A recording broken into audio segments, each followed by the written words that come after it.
Hi guys, welcome to my YouTube channel. ඉතින් අද අපි මේ යන්නේ ඔයාලා කවුරුත් හොඳටම දන්න ට්‍රින්කෝ වල තියෙන ලස්සන තැනකට. ඒ තමයි world famous ට්‍රින්කෝ නිලාවෙලි බීච් එක. මේ දවස්වල ඉතින් ටිකක් රස්නෙත් වැඩි නිසා අපිට දවල් වෙලා හිතුණා කොහේ හරි නාන්න යන්න තියෙනවා නම් හොඳයි කියලා. ඉතින් අපි හිතුවා නාන්න නිලාවෙලි බීච් එකට යන්න. නිලාවෙලි බීච් එකේ ලොකේෂන් එක නම් ඉතින් ඔයාලට කියන්න දෙයක් නෑනේ. ඒක මැප් එකේ දාගත්තම ඔයාලට ලේසියෙන්ම යන්න පුළුවන්. එතන තියෙන පාකින් ස්පේස් එක අපි කාර් එක පාක් කරලා මේ දැන් අපි බීච් එක පැත්තට යන්නයි හදන්නේ. මායි හස්බන්ඩ්ුයි මගේ නංගිලා දෙන්නයි තමයි අද මේ බීච් එකට නාන්න ආවේ. පාකින් එකේ ඉඳලා බීච් එකට ටික දුරක් යන්න ඕනේ. බීච් එකට යන පාර දෙපැත්තේ පොඩි ස්ටෝල්ස් එහෙම තියෙනවා. කන්න බොන්න ඒ වගේම පොඩි බබාලට ටොයිස් එහෙම ගන්න පුළුවන්.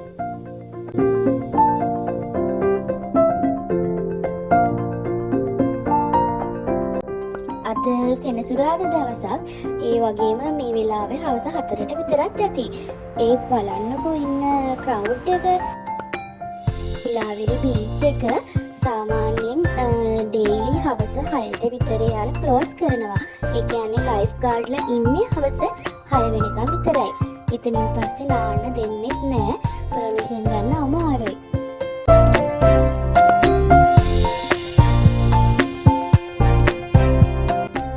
ඉතින් ඔන්න අපි තුන්දෙනා ඉස්සෙල්ලම නාන්න කියලා බැස්සා. හස්බන්ඩ් තමයි වීඩියෝ කරේ.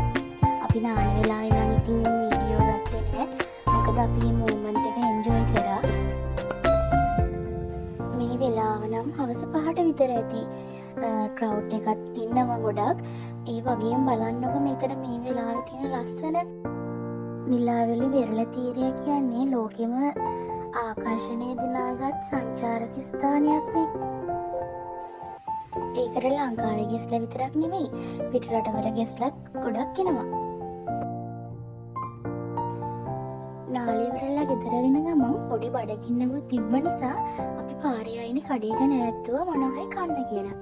ඉතින් මේ වෙලාවේ ආප්ප තිබ්බ නිසා අපි ආප්ප ගත්ත කන්න. අපි බිත්තර ආප්ප, ප්ලේන් ආප්ප, ඒ වගේම කිරි ආප්ප ගත්තා කන්න. සරට තිබිච්ච ලුණු මිරිස් සම්බෝලයක් එක අපි ඉතින් ආප්ප කෑවා.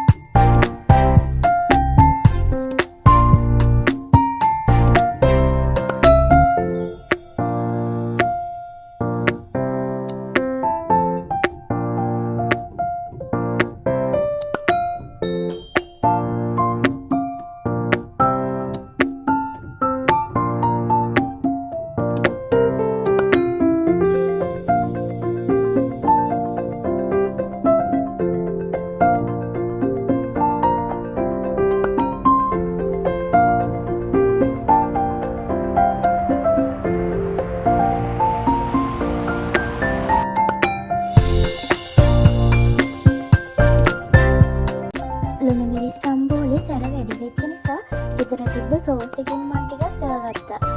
ඒ කොම්බිනේෂන් එකත් හරිම රසයි. ඔයාලා try කරලා බලන්නකෝ. ලුණු මිරිස් එකට සෝස් ටිකක් දාලා ආප්ප එක්ක. සැර ලුණු මිරිස් එක්ක ආප්ප කාලා ඊට පස්සේ අපි අතර දෙනා උණු ප්ලේට් ඉවුවා. ට්‍රින්කෝ නිලාවෙලි පාරේ තියෙන මෙන්න මේ හොටෙල් එකකින් තමයි අපි නැවැත්තුවේ කන්න. ඊට පස්සේ ඉතින් අපි ඔන්න ආයෙත් ගෙදර එන්න පිටත් වුණා.